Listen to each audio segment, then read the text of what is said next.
नमस्कार, सुप्रभात। स्वागत है आप सभी का। मैं हूं प्रीति। शुरुआत करेंगे हेडलाइंस के साथ।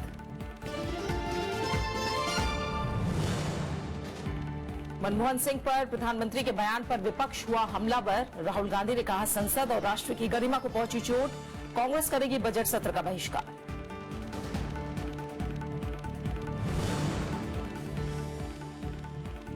तमिलनाडु के कार्यवाहक मुख्यमंत्री पनीरसेल्वम की बैंकों को चिट्ठी, कहा बिना उनकी अनुमति के पार्टी के खातों से ना निकाले जाए पैसे। दिल्ली पहुंचे शशिकला के समर्थक सांसद।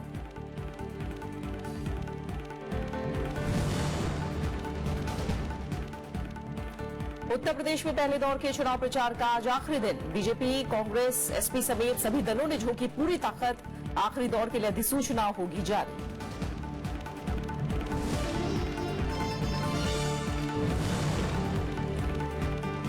केंद्र सरकार ने नहीं सीखा पठानकोट हमले से सबक। गृह मामलों की संसदीय समिति की रिपोर्ट, आतंकी हमले रोकने में नाकामी का आरोप।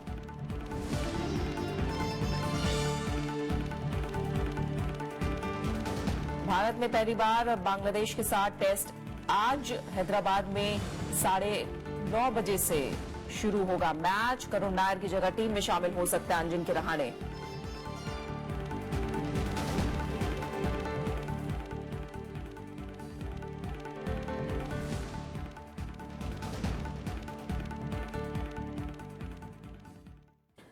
राष्ट्रपति के अभिभाषण से जुड़े धन्यवाद प्रस्ताव को कल मंजूरी मिल गई। इससे जुड़े सभी संशोधन या तो वापस ले लिए गए या नकार दिए गए।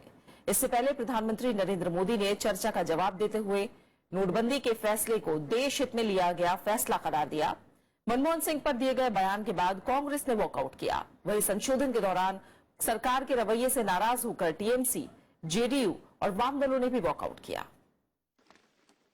सदन में राष्ट्रपति के अभिभाषण से जुड़े धन्यवाद प्रस्ताव पर जवाब देते हुए प्रधानमंत्री नरेंद्र मोदी ने कहा कि नोटबंदी का मकसद काले धन और भ्रष्टाचार पर अंकुश लगाना है। नोटबंदी के फैसले को सही ठहराते हुए उन्होंने कहा कि भ्रष्टाचार और काले धन के खिलाफ लड़ाई राजनीतिक लड़ाई नहीं है। ईमानदार व्यक्ति को ताकत तब तक नहीं मिलेगी जब तक कि बेईमानों के प्रति कठोरता नहीं बरती जाएगी।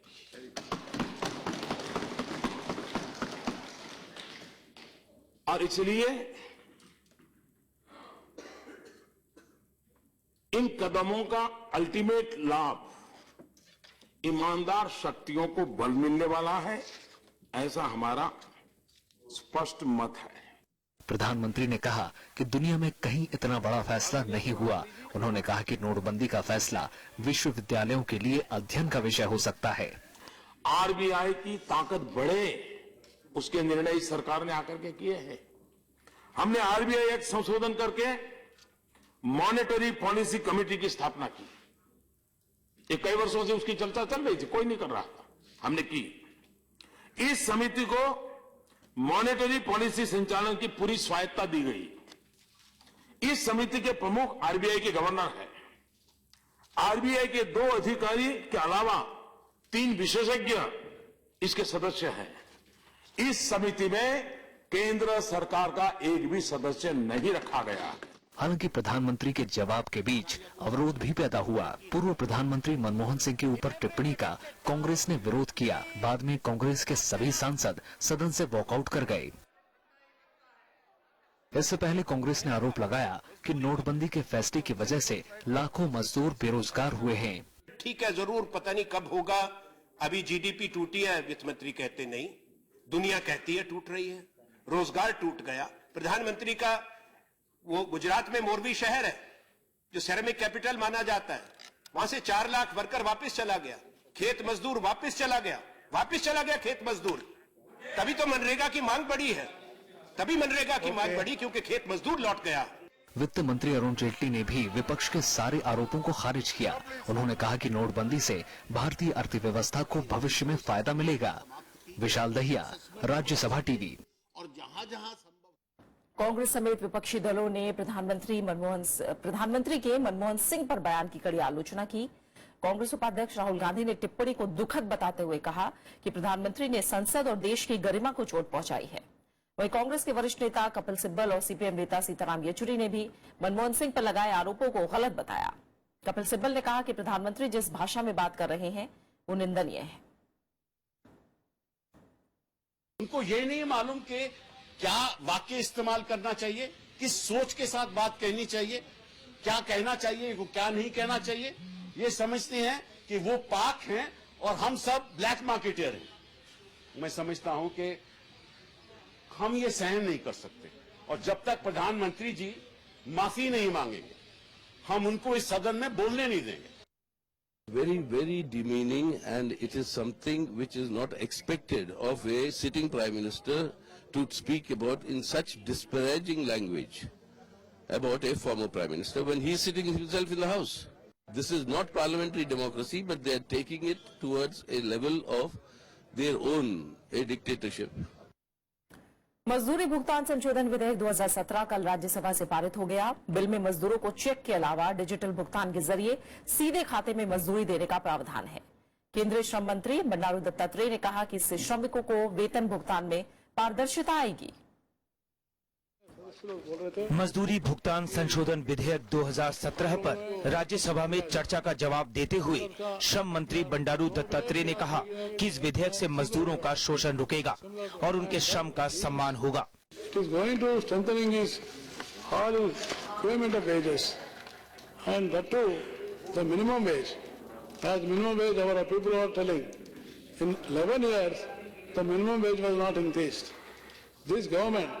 led by Narendra Modi ji, have increased the unskilled agriculture C category worker have increased to 42% in this year. विपक्षी दलों ने मजदूरों को कैश के बजाय चेक या अकाउंट में मजदूरी देने के फैसले को अव्यवहारिक बताया। इसके साथ ही सरकार का ध्यान मजदूरों की व्यवहारिक मुश्किलों की तरफ दिलाया। प्राइवेट में तो और भी स्थिति खराब है, उधर तो हायर एंड फायर, तुम नहीं आए तो चले गए, कल तुम्हारा पैसा नहीं है, जाओ जो तुमसे वो कर लेना। कहाँ यूनियन की स्थिति, कौन उसके सामने लड़ने वाला और कौन लड़ता है उसके बारे के अंदर। अपने शहरों में तो खाते होते हैं लेकिन यहाँ पे वो खाते खुलाने में हिचकते हैं। अब अगर उनको चेक के माध्यम से कोई पेमेंट मिलता है तो वो उसमें जमा करके नहीं निकाल सकते, वो अपना खाते ही नहीं खुलवाते। तो ये एक व्यावहारिक इसमें कमी है जिसको मजदूर नहीं मानने को तैयार है। The harsh reality is that 80% of women don't have bank accounts in India, and more than 50% of workers don't have bank accounts till date. Unlike the cash transaction, that is the basic purpose of the corporate service. Government behind imposing this bill via ordinance route, not the welfare of the labor in the least. Certain other factors. Minister must clarify the position, whether it is applicable to only organized sector or it is applicable to informal sector, unorganized sector. 1936 के मजदूरी भुगतान अधिनियम का संशोधन करने वाले इस bill को लोकसभा से मंगलवार को मंजूरी मिली थी। इसके तहत कामगारों की मजदूरी का भुगतान सीधे बैंक खाते या चेक से करने का प्रावधान किया गया है। पंचानन मिश्रा, राज्यसभा टीवी। संसदीय समिति ने रक्षा प्रतिष्ठानों पर आतंकी हमले रोकने में नाकामी को लेकर गंभीर सवाल उठाए हैं। गृह मामलों की स्थायी समिति ने कहा कि सरकार ने पठानकोट एयरबेस आतंकी हमले से सबक नहीं सीखा है। पूर्व गृह मंत्री पी चिदम्बरम की अध्यक्षता वाली समिति की रिपोर्ट बुधवार को राज्यसभा के पटल पर रखी गई। रिपोर्ट में कहा गया है कि आतंकी हमले रोकने के लिए सुरक्षा उपायों को मजबूत करने के बावजूद जम्मू कश्मीर के पंपोर, उड़ी, बारामूला, हंदवाड़ा और नगरोटा में लगातार आतंकी हमले हुए हैं। समिति ने इस पर भी हैरानी जताई कि पहले से अलर्ट जारी होने के बावजूद आतंकी किस तरह उच्च सुरक्षा वाले एयरबेस में घुसने में कामयाब रहे। बाढ़ और फ्लड लाइट लगाने और बीएसएफ कर्मियों की गश्ती के बावजूद आतंकी भारत में घुसने में कामयाब हो जाते हैं। समिति ने सुरक्षा और खुफिया नेटवर्क को तुरंत और मजबूत करने पर जोर दिया है। तमिलनाडु में राजनीतिक संकट के बीच राज्यपाल सी विद्यासागर राव के आज दोपहर तक चेन्नई पहुंचने की उम्मीद है। इस बीच एआईएडीएमके महासचिव शशिकला काकोट 121 विधायकों के समर्थन का दावा कर रहा है। इन विधायकों को अज्ञात स्थान पर ले जाया गया है। शशिकला के समर्थन में पूरी तरह आए पार्टी के वरिष्ठ नेता और लोकसभा उपाध्यक्ष एम थम्बीदुरई पार्टी के 9 और सांसदों के साथ दिल्ली पहुंच गए हैं। तंबीदुरई ने दिल्ली पहुंचने के बाद कहा कि पन्नीरसेल्वम इस्तीफा दे चुके हैं और उनके बारे में बात करने की अब कोई जरूरत नहीं है। उन्होंने कहा कि पार्टी विधायकों की परेड राष्ट्रपति के सामने कराई जाएगी। MLAs are coming here, so are you going to meet the president or with their majority? They are having already majority. Only you want to represent the Rashtrapati. Okay. उधर तमिलनाडु के कार्यवाहक मुख्यमंत्री ओ पन्नीरसेल्वम भी पार्टी विधायकों के समर्थन का दावा कर रहे हैं। उन्होंने कल कहा कि मौका मिलने पर वो सदन में अपना बहुमत साबित कर देंगे। पन्नीरसेल्वम ने पार्टी कोषाध्यक्ष पद से हटाने को भी संविधान के खिलाफ बताया और जयललिता की मौत की असली वजहों का पता लगाने के लिए न्यायिक आयोग के गठन का ऐलान किया है। पन्नीरसेल्वम ने कल 2 बैंकों को खत लिखकर उनकी मंजूरी के बिना पार्टी के बैंक अकाउंट का इस्तेमाल नहीं करने को कहा है। और खबरें जारी है, लौट रहे हैं छोटे से ब्रेक के बाद।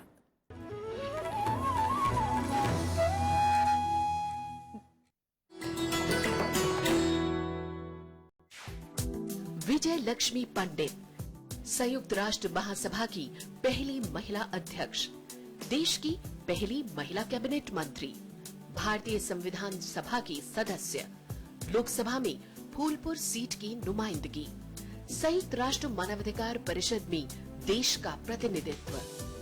विजय लक्ष्मी पंडित के नाम है उपलब्धियां अनेक। नेहरू परिवार की ये सदस्य है देश की सफलतम राजनीतिज्ञों में से एक।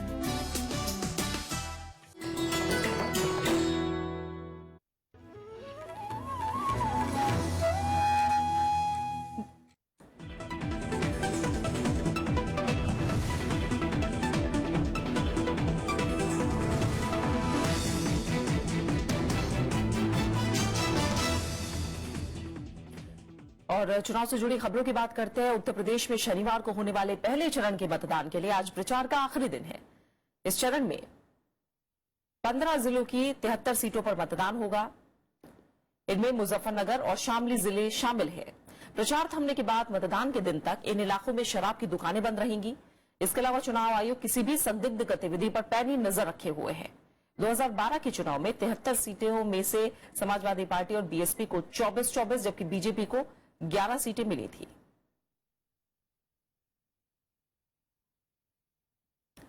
प्रधानमंत्री नरेंद्र मोदी ने बुधवार को गाजियाबाद रैली में अखिलेश यादव के कामकाज पर सवाल उठाए। उन्होंने कांग्रेस के साथ गठबंधन करने पर तंज कसा। उन्होंने दावा किया कि राज्य में बीजेपी की सरकार बनने के बाद विकास का वनवास खत्म होगा। अपराधियों को संरक्षण देने का आरोप लगाते हुए प्रधानमंत्री ने खराब कानून व्यवस्था के लिए अखिलेश सरकार की जमकर निंदा की। उत्तर प्रदेश में सभी दलों ने पूरी ताकत झोंक दी है। प्रधानमंत्री नरेंद्र मोदी ने बुधवार को गाजियाबाद में रैली की। उनके निशाने पर समाजवादी पार्टी और कांग्रेस गठबंधन रहा। प्रधानमंत्री ने कहा कि अखिलेश डरे हुए हैं, इस वजह से कांग्रेस का सहारा लेने को मजबूर हैं। वहीं उन्होंने कांग्रेस को डूबती नाव बताया। उस विकास के वनवास को समाप्त करके 14 साल के बाद फिर उत्तर प्रदेश में विकास की धारा बहाने का चुनाव है। प्रधानमंत्री ने राज्य के सत्ताधारी दल की आलोचना करते हुए कहा कि अखिलेश यादव को पिछले 5 साल के काम का हिसाब देना चाहिए। राज्य में खराब कानून व्यवस्था के लिए भी अखिलेश सरकार को उन्होंने जिम्मेदार ठहराया।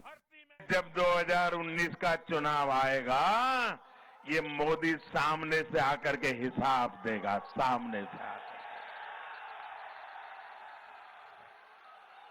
अभी तो जिम्मेवारी आपकी है, आप जवाब दीजिए। आपने उत्तर प्रदेश की जनता की भलाई के लिए क्या काम किया? पश्चिमी उत्तर प्रदेश में पहले 2 चरणों में 11 और 15 फरवरी को चुनाव होना है। पहले चरण के मतदान में मेरठ सहारनपुर मंडल की 73 सीटों पर वोटिंग होगी। Bureau report, Rajya Sabha TV. मुख्यमंत्री अखिलेश यादव ने भी कल बिजनौर और रामपुर में चुनावी सभाएं की। इस मौके पर मुख्यमंत्री ने कहा कि मायावती विकास के नाम पर पत्थर के हाथी लगवाती है, जबकि बीजेपी कालेधन के नाम पर लोगों को गुमराह कर रही है। मुख्यमंत्री अखिलेश यादव ने बिजनौर के कीरतपुर में कहा कि प्रधानमंत्री ने काले धन के नाम पर देश को गुमराह किया है। मुख्यमंत्री ने कहा कि प्रधानमंत्री बताएं कि नोटबंदी से देश को क्या फायदा हुआ और कितना काला धन बाहर आया। उन्होंने कहा कि बुआई के वक्त नोटबंदी करके प्रधानमंत्री ने किसानों की कमर तोड़ दी है और उनका बहुत नुकसान हुआ। सबसे ज्यादा लोकसभा के सांसद जीते, सरकार बन गई, बताओ गरीबों, किसानों, नौजवानों के लिए एक भी काम किया हो तो बता दो। कोई काम नहीं किया। आप तो याद करो वो वादा जो तुमने किया था कि गरीबों को 15 लाख रुपए हम अकाउंट में पहुंचा देंगे। हम तो कहते हैं 15 लाख छोड़ो, अरे 15,000 रुपए हमारे लिए भेज दिए होते तो बहुत बड़ी बात होती। मुख्यमंत्री ने कहा कि उन्होंने पुलिस भर्ती को आसान बनाने का काम किया है। उन्होंने दावा किया कि 55 लाख परिवारों को समाजवादी पेंशन दी गई है। साथ ही वादा किया कि समाजवादी पेंशन का दायरा बढ़ाया जाएगा और महिलाओं से बसों में आधा किराया लिया जाएगा। इतनी आसान बातें किसी ने की हो तो बता दो। हमारे नौजवानों को पढ़ लिख करके 10वीं के बाद 12वीं के बाद या कोई काम अपना करना चाहे, उस रोजगार के लिए हम काम करना चाहते हैं। इसलिए साथियों, आने वाले समय में नौजवान साथियों नौकरी और रोजगार कैसे इंतजाम हो सके, हम समाजवादी पार्टी के लोग इस दिशा में काम करेंगे। पूर्व मुख्यमंत्री मायावती पर अखिलेश यादव ने कहा कि उन्होंने प्रदेश का सारा पैसा पत्थरों पर लगा दिया। मुख्यमंत्री ने कहा कि पत्थर वाली सरकार की नेता कह रही हैं कि अब हम स्मारक नहीं बनाएंगे। Bureau report, Rajya Sabha TV. Congress ने कल उत्तर प्रदेश के लिए घोषणा पत्र जारी किया। इसमें किसानों, युवाओं पर खास ध्यान दिया गया है। इसके साथ ही महिलाओं के लिए भी कई योजनाओं का जिक्र है। उधर कांग्रेस उपाध्यक्ष राहुल गांधी ने पश्चिमी उत्तर प्रदेश में 4 चुनावी जनसभाएं करके प्रधानमंत्री पर किसानों की अनदेखी का आरोप लगाया। कांग्रेस उपाध्यक्ष राहुल गांधी ने भी हाथरस, खुर्जा, हापुड़ और गाजियाबाद में चुनावी जनसभाएं की। उन्होंने प्रधानमंत्री की नीतियों की जमकर आलोचना की। राहुल गांधी ने कहा कि प्रधानमंत्री लगातार किसानों, गरीबों और युवाओं की अनदेखी कर रहे हैं। उन्होंने नरेंद्र मोदी पर सिर्फ बड़े कारोबारियों और अमीरों के हितों में काम करने का आरोप लगाया। किसान अपना खून पसीना देता है, यहाँ आलू उगाता है, यहाँ इतना बनता है, आप खून पसीना देते हो, मगर फायदा आपको नहीं मिलता।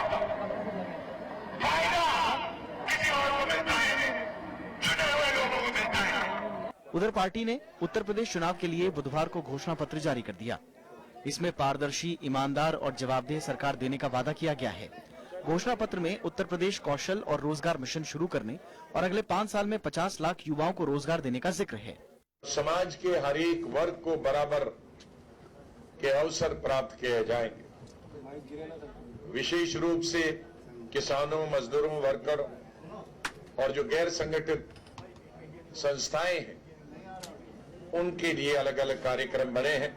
कानून व्यवस्था के मोर्चे पर कांग्रेस ने नफरत फैलाने वाले लोगों के खिलाफ एक नया कानून बनाने का वादा किया है। इसके अलावा पुलिस लोकपाल की नियुक्ति करने और बड़े पैमाने पर जेल सुधार का भरोसा भी दिया गया है।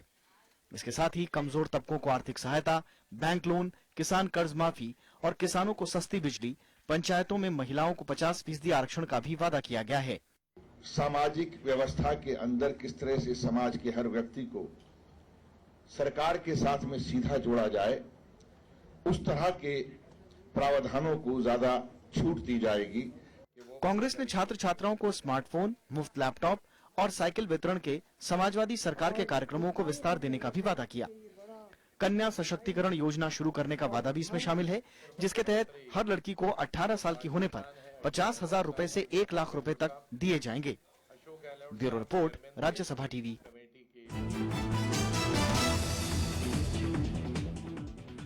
और अब बात करेंगे कुछ और अहम खबरों की। आरबीआई ने नीतिगत ब्याज दरों में कोई कटौती नहीं की है। आरबीआई गवर्नर उर्जित पटेल का मानना है कि इसके बावजूद बैंक कर्ज सस्ता कर सकते हैं। केंद्रीय बैंक ने मौजूदा वित्तीय वर्ष के लिए विकास दर का अनुमान घटाकर 6.9% कर दिया है। ब्याज दरों में कटौती की आस लगाए लोगों को झटका लगा है।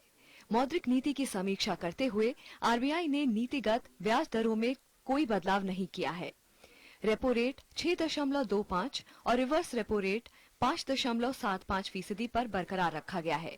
मौद्रिक नीति समिति ने नोटबंदी का महंगाई पर पड़ने वाला अस्थायी प्रभाव को ध्यान रखते हुए ये फैसला लिया है। हालांकि आरबीआई गवर्नर उर्जित पटेल का मानना है कि अभी भी बैंकों के पास कर्ज दरों में कटौती की पूरी गुंजाइश है। For the lending rates to come down because our policy rate came down by 175 basis points, and the weighted average lending rate has come down at most by about 85-90 basis points. So I think there is scope for some more transmission. RBI ने मौजूदा वित्तीय वर्ष के लिए विकास दर का अनुमान घटाकर 6.9% कर दिया है। अगले साल जीडीपी की विकास दर 7.4% होने की उम्मीद जताई जा रही है। जनवरी से मार्च के बीच महंगाई दर 5% से नीचे रहने का अनुमान जताया गया है। We need to move closer to 4. Secondly, the non-food, non-fuel part of the CPI index has been stubborn at about 4.8, 4.9 since September. RBI ने नोटबंदी के बाद बचत खाते से निकासी की सीमा को 13 मार्च के बाद खत्म करने का ऐलान किया है। पहले दौर में 20 फरवरी के बाद 24,000 की सीमा को बढ़ाकर 50,000 रुपए किया गया है। ऑनलाइन धोखाधड़ी रोकने के लिए साइबर सुरक्षा के उपाय सुझाने के लिए आरबीआई ने एक कमेटी बनाई है। इसके अलावा केंद्रीय बैंक ने अपना प्रवर्तन विभाग बनाने का फैसला किया है। Kriti Mishra, Rajya Sabha TV. Supreme court की 7 जजों की बेंच ने कलकत्ता हाईकोर्ट के जज जस्टिस सीएस कर्णन को अवमानना का नोटिस जारी किया है। 13 फरवरी को बेंच के सामने पेश होने का आदेश दिया गया है। सुप्रीम कोर्ट ने जस्टिस कर्णन को फिलहाल कोई भी न्यायिक या प्रशासनिक काम न करने को कहा है। साथ ही उनके पास मौजूद सभी फाइलें हाईकोर्ट के रजिस्ट्रार को लौटाने का निर्देश दिया है। विवादों में रहने वाले जस्टिस कर्णन ने प्रधानमंत्री को चिट्ठी लिखकर हाईकोर्ट और सुप्रीम कोर्ट के कई जजों पर भ्रष्टाचार का आरोप लगाया था। इसका संज्ञान लेते हुए सुप्रीम कोर्ट ने अवमानना का मामला शुरू किया है। ये पहली बार है कि जब किसी मौजूदा हाईकोर्ट जज पर इस तरह की कार्रवाई हुई है। सरदार सरोवर बांध प्रोजेक्ट के विस्थापितों को सुप्रीम कोर्ट से बड़ी राहत मिली है।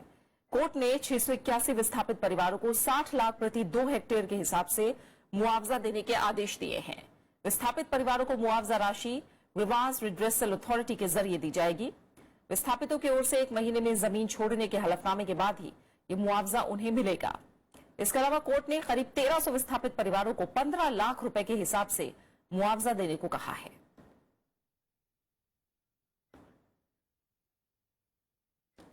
भारत का मानना है कि परमाणु आतंकवाद अंतर्राष्ट्रीय खतरा है। इसे नजरअंदाज करना खतरनाक साबित हो सकता है। भारत ने कहा है कि परमाणु हथियार आतंकवादियों के हाथों में पहुंचे इसके पहले दुनिया के देशों को आपस में मिलकर इसके खिलाफ एक रणनीति बनानी चाहिए। विदेश सचिव एस जयशंकर ने परमाणु आतंकवाद से जुड़े अंतर्राष्ट्रीय सम्मेलन में भारत का पक्ष रखा। विदेश सचिव ने परमाणु शक्ति के नकारात्मक परिणामों को लेकर भी आगाह किया। पाकिस्तान और चीन का नाम लिए बगैर विदेश सचिव ने कहा कि आतंकवादियों के प्रति अलग अलग नजरिया रखना, उन्हें अच्छा या बुरा बताना खतरनाक है। कल से दिल्ली में शुरू हुए परमाणु सुरक्षा पर 3 दिन के सम्मेलन में 80 से ज्यादा देशों के प्रतिनिधि हिस्सा ले रहे हैं। इनमें अमेरिका, ब्रिटेन, फ्रांस और पाकिस्तान भी शामिल हैं। What is more important is that adhering parties display the required sincerity to implement their commitments. The dangers of discriminating among terrorists, good or bad, and even yours and mine, are increasingly recognized. Terrorism is an international threat that should not serve national strategy. Nuclear terrorism even more so. America में नई सरकार बनने के बाद कानून में बदलावों का सिलसिला जारी है। बुधवार को सीनेट में ग्रीन कार्ड से संबंधित एक विधेयक पेश किया गया, जिसमें स्थायी निवास की चाह रखने वालों की तादाद 50% तक कम करने का प्रस्ताव है। विधेयक पारित होने से ऐसे लाखों भारतीय प्रभावित होंगे जो अमेरिका में बसने की उम्मीद रखते हैं। अमेरिका फिलहाल 10 लाख नागरिकों को ग्रीन कार्ड जारी करता है, जिसे घटाकर 5 लाख तक करने का प्रस्ताव है। डेमोक्रेटिक के सांसदों की ओर से पेश इस बिल को सत्तारूढ़ रिपब्लिकन का भी समर्थन हासिल है। फिलहाल एक भारतीय को ग्रीन कार्ड हासिल करने के लिए 10 से 35 साल का समय लगता है। ऐसे में बिल पारित होने पर यह इंतजार और बढ़ सकता है।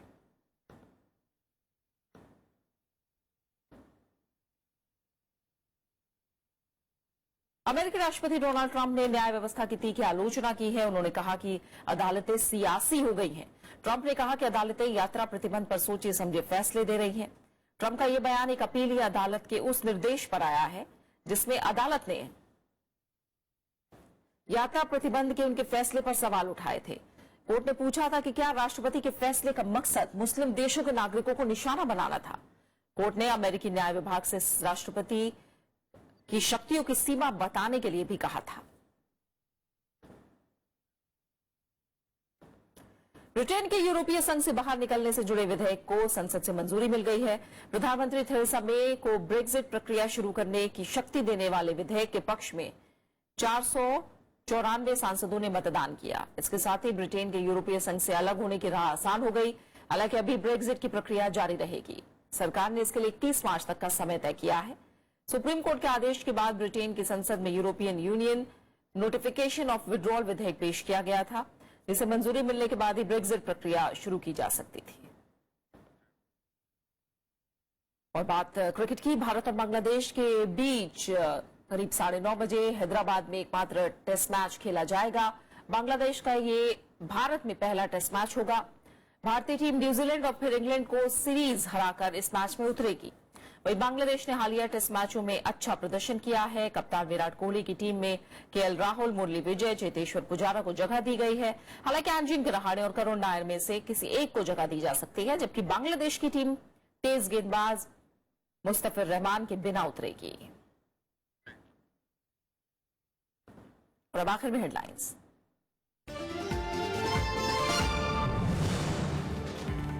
मनमोहन सिंह पर प्रधानमंत्री के बयान पर विपक्ष हुआ हमलावर। राहुल गांधी ने कहा संसद और राष्ट्र की गरिमा को पहुंची चोट। कांग्रेस ने की प्रधानमंत्री से माफी की मांग।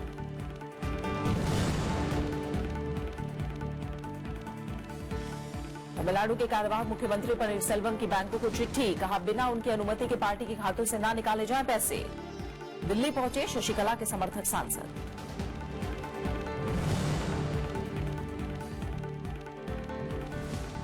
उत्तर प्रदेश में पहले दौर के चुनाव प्रचार का आज आखिरी दिन। बीजेपी, कांग्रेस, एसपी समेत सभी दलों ने झोंकी पूरी ताकत। आखिरी दौर के लिए अधिसूचना होगी जारी।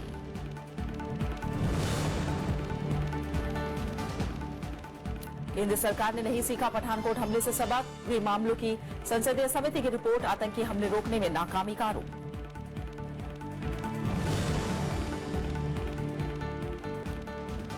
भारत में पहली बार बांग्लादेश के 7 टेस्ट आज। हैदराबाद में सुबह 9:30 बजे शुरू होगा मैच। करुण नायर की जगह टीम में शामिल हो सकते हैं अजिंक्य रहाणे। और फिलहाल इस बुलेटिन में इतना ही। आगे देखिए देश देशांतर। नमस्कार।